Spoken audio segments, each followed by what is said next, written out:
भगवान श्री कृष्ण को नमस्कार करते हुए आप सभी का अनंत अकेडमी ऑफ मैथमेटिक्स में स्वागत है।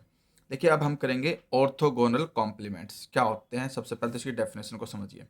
Late X and Y be vectors in Hilbert space H.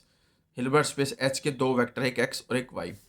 Then X is said to be orthogonal to Y, written as x orthogonal to Y if X comma Y is equal to zero. यानी कि जो ये pair बनेगा, अगर ये pair equal to zero आता है तब हम कहेंगे कि X is orthogonal to Y, और एक्स और वाई दोनों के दोनों हिल्बर्ट स्पेस एच के ही वेक्टर्स होंगे।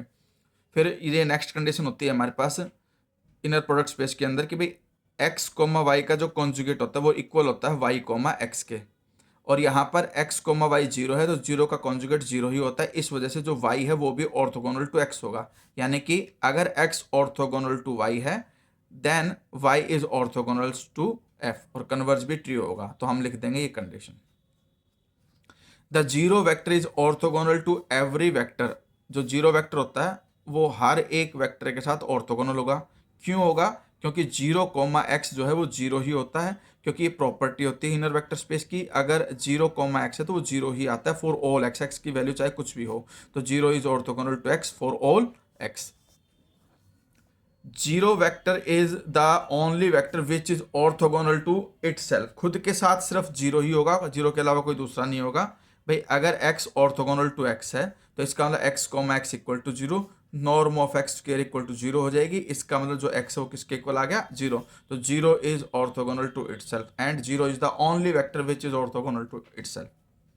क्योंकि अगर जीरो के अलावा कोई और भी वेक्टर लेंगे तो वो होगा नहीं, जीरो ही बन जाएगा। फिर आता है orthogonal element to a non empty subset. ठीक है कि भाई कोई एक एलिमेंट है जो ऑर्थोगोनल होगा नॉन एम्प्टी सबसेट के साथ। तो इसमें हम क्या लेंगे? एक तो पॉइंट लेंगे और एक नॉन एम्प्टी सबसेट लेंगे। A vector x in a Hilbert space is said to be orthogonal to a non empty subset S, written as x orthogonal to S if x orthogonal to y for every y belongs to S. यानी कि जो subset S है उसके अंदर जितने भी member हैं उन सभी मेंबर के साथ एक्स अगर ऑर्थोगोनल हो जाता है तब हम कहेंगे कि x is orthogonal element to a non empty subset. ये कंडीशन समझ लेना ध्यान से कि x orthogonal to s if x is orthogonal to y for every y belongs to s। फिर आता है हमारे पास orthogonal complement of a subset. The set of all vectors orthogonal to a non empty set s is called orthogonal complement of s and is denoted by S के ऊपर ये orthogonal perpendicular sign लगा देंगे। इसका मतलब ये होगा, definition ध्यान से समझना इसमें, कि x belongs to h such that x orthogonal to y for all y belongs to s। यानी कि आपके पास orthogonal complement of a subset आ जाएगा।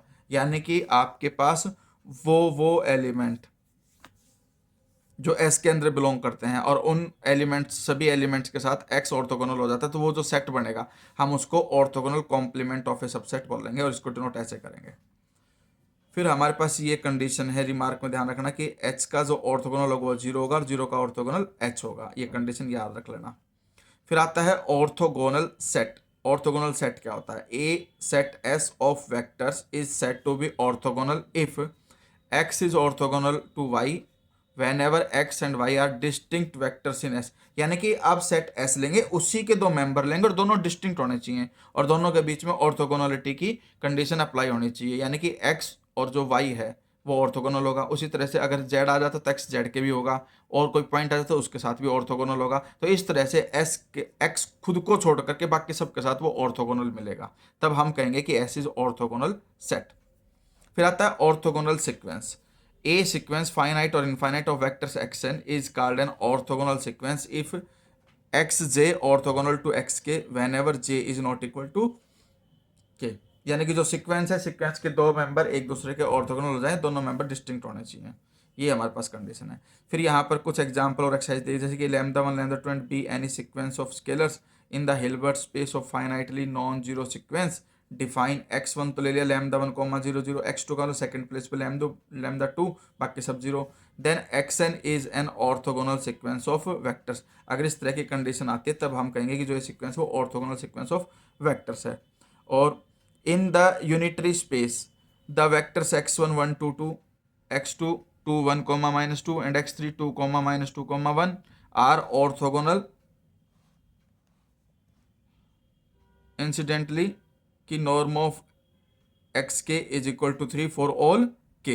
जैसे कि अगर हम इसका निकालें 2 का स्क्वायर 4, 2 का स्क्वायर 4, 2 1 का स्क्वायर 1, सबका एडिशन करेंगे, अंडर रूट लेंगे तो 3 आएगा, इसमें भी करेंगे 3 आएगा, इसमें भी करेंगे 3 आएगा। तब हम क्या कहेंगे कि are orthogonal incidentally if norm of x के is equal to 3 for all के।